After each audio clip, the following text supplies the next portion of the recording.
Hi, I'm Adrian Thompson. I'm from imageHOLDERS. I'm just going to be talking to you for a few minutes about the engagement and use of tablets, and the rise of tablets in kiosks or enclosures, as we call them.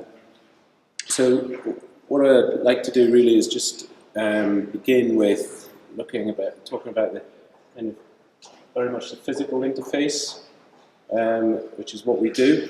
So by that I mean the actual physical product design of the enclosures. So a lot of people talk about the user interface, and what we've really recognized through the development of our terminals is that a lot of clients don't really, they're constantly talking about user interface, how do we improve this, looking at mobile phones, websites, but when you're actually in this physical retail world or client-facing environments, you need to get that client to the device, and it has to be appealing for them to actually notice it's there, walk across to it, and then engage with it. So that in itself is a fairly often understated and complex thing to do. So there we've got a terminal in a McDonald's restaurant, and over here, so I can get to the mic. And you can see that you've got a bunch of children there who are highly engaged in those terminals. So you walk in the restaurant, you can recognize that they're there. They're easy to use. You don't need any education in order to just go and engage with that product. And that product will engage from a 3-year-old up to a person of any generation, gender, nationality, and they can just get in their notes there and start using it. So what we need to do is reel back from that and go into what we call device integration, which is really a bit of a term that we've invented because we didn't know what better to call it, frankly, a couple of years ago. So you want to retain the ability for your customers to engage with the product, but you need to put a bunch of devices in. So you've now got a lot of tablets, particularly like Windows and Android devices. You've got lots of USB ports. You've got increased connectivity, and therefore that's giving clients the ability to massively reduce the cost of deployment. So you've got your tablets, also your CPU, so you can shrink down your form factor, and you can start to integrate devices and add functionality that then gives your consumer greater interaction. So you've got a step of saying, right, what devices do we need? So you've got printers, scanners, swipe readers, card readers, cash acceptors, and then you've got a bunch of different use cases. So we often get a client come and say, right, we need 200 freestanding units because we've got 200 shops.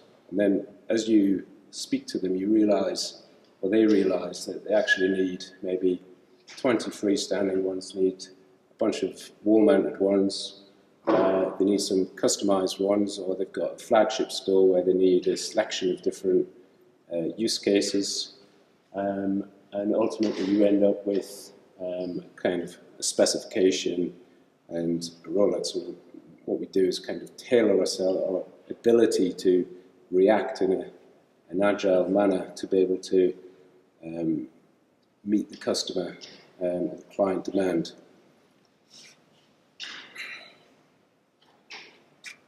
So what we've got is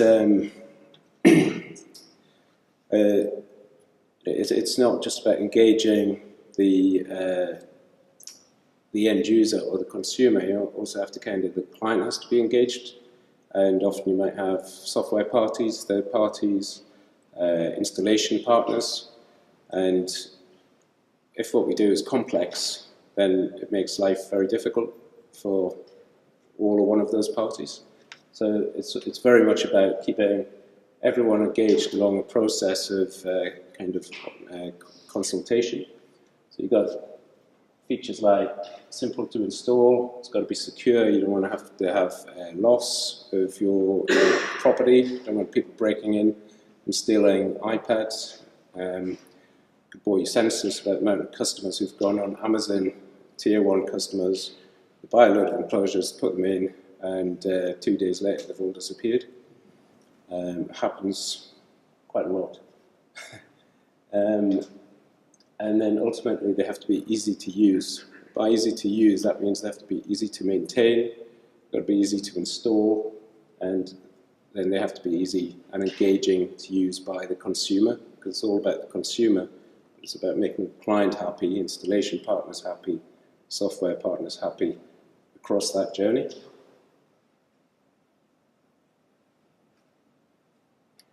So that's an example of an integration kiosk. There's one of these upstairs.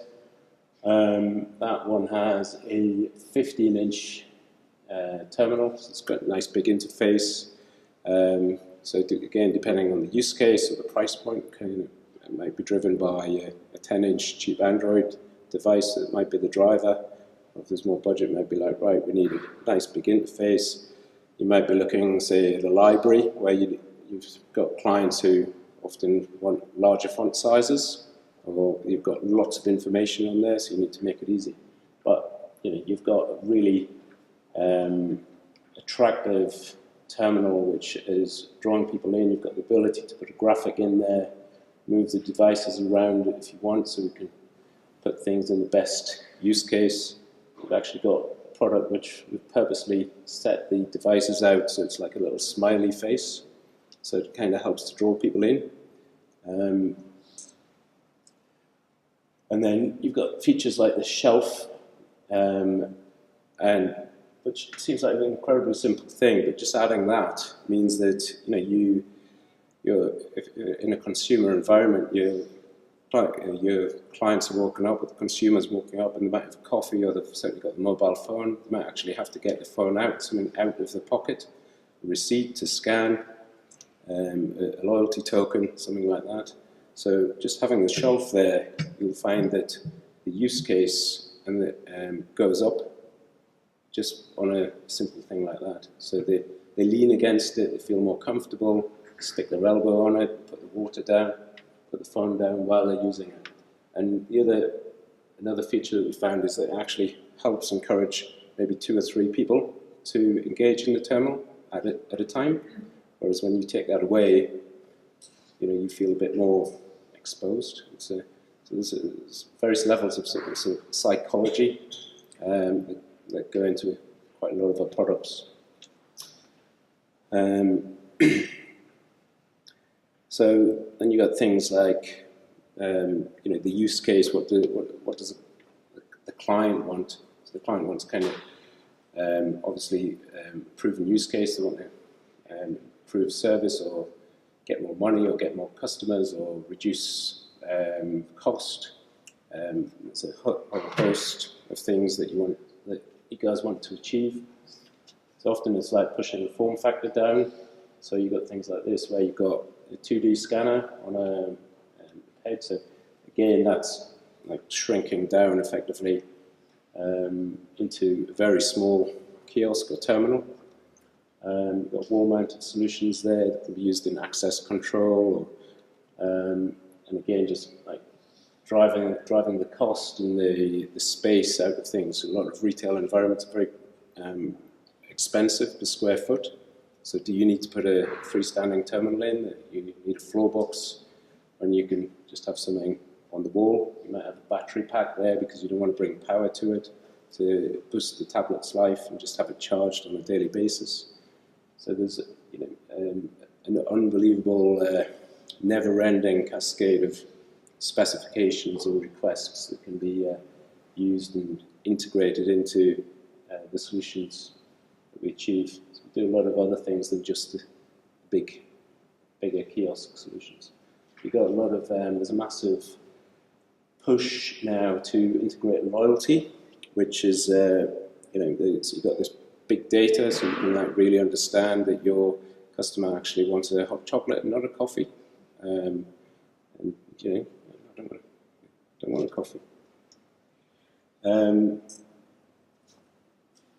So just move on there. So we started to develop these type of what we call compact terminals, or compact kiosks. And this is a really combination of taking just the tablet terminal and integrating a whole host of devices. So these are really starting to some proven use cases. We've got these in several betting operators around the country. There's one upstairs on the Star stand. I don't know if you've seen that.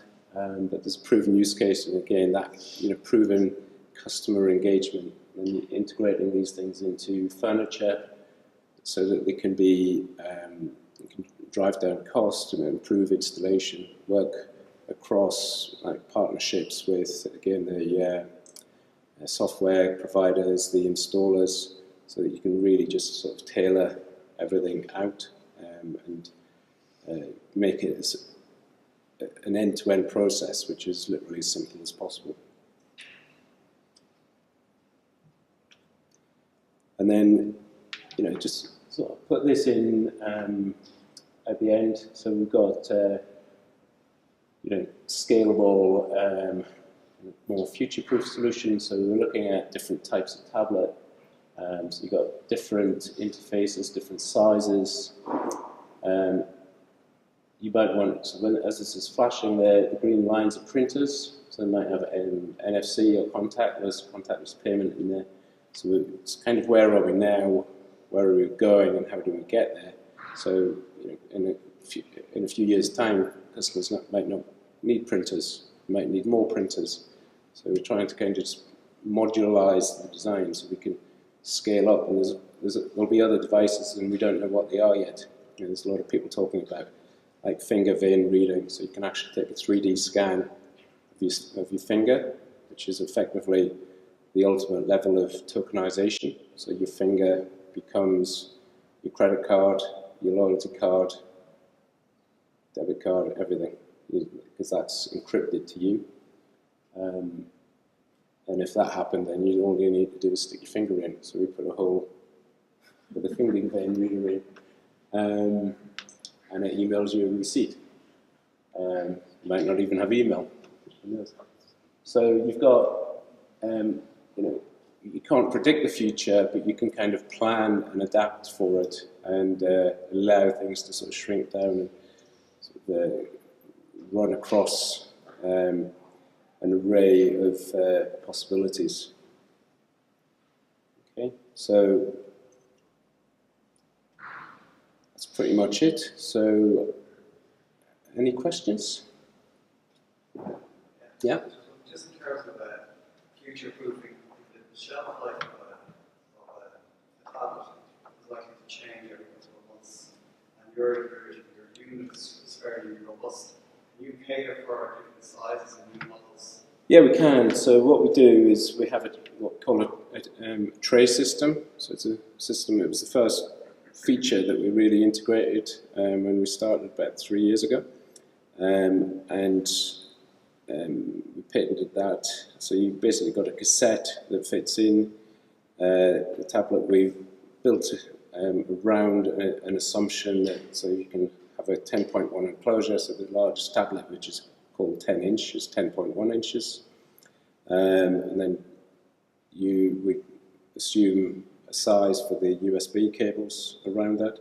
So as like the McDonald's example I showed you at the beginning, has now gone, the same enclosure has housed a tab 4, a tab A, and now a tab A or something like that, whatever the new one is, and they all fit.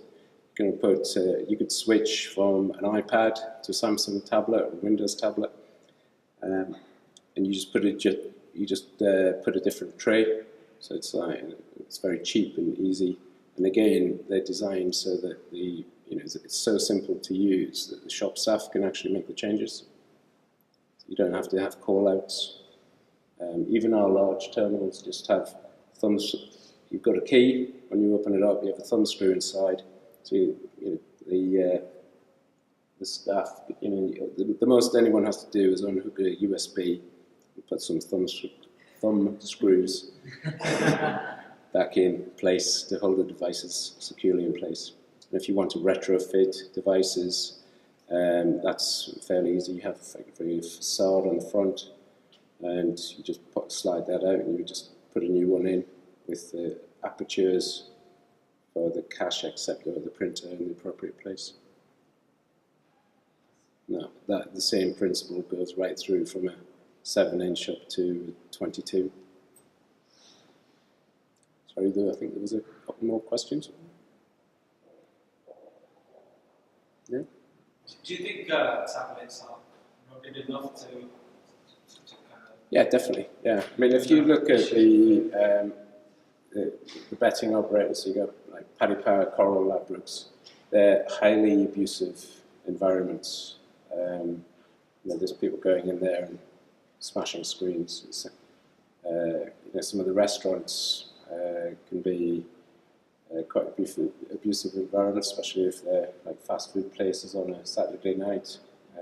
People will go into some of these environments and abuse terminals and try to either steal things or so, you know, there's absolute proven use cases about this, the levels of security. I mean, often we speak about security, I didn't feel it was that relevant, but these things are all made of carbon steel, pressed, so they're very strong, very robust units. Yeah. Is Android going to dominate tablets, or is another operating system? So what was a bit about the operating system? Is there a new operating system coming for tablets? No, there are, so I mean mainly it's either iOS, Windows or Android. So when we first started, there was probably 80% of inquiries were around iOS. Lots of customers trying to make things work with iOS, and then starting to try to integrate devices around iOS. But Apple have lots of rules about that. It's very difficult to do. And as the Windows tablets started to come, so things like Surface Pro 4, which is a 12-inch tablet, with the Surface Pro range, and then you've got other tablets like the Lynx range, which have got USB ports, makes it incredibly easy to integrate. We also put a lot of all-in-one tablets in, so a lot of the 15, 18, 20 plus units we do, we've got actually either an all-in-one device in them, or they've got a touch screen with a small CPU sitting behind it. Again, that's quite simple and straightforward to do. You know, it doesn't, you know, why make something complex if it doesn't have to be complex, is the way we think. But there's a huge uptake on Windows and Android, and that's really because it's one, it's cheaper, and two, it's much more simple to integrate devices around.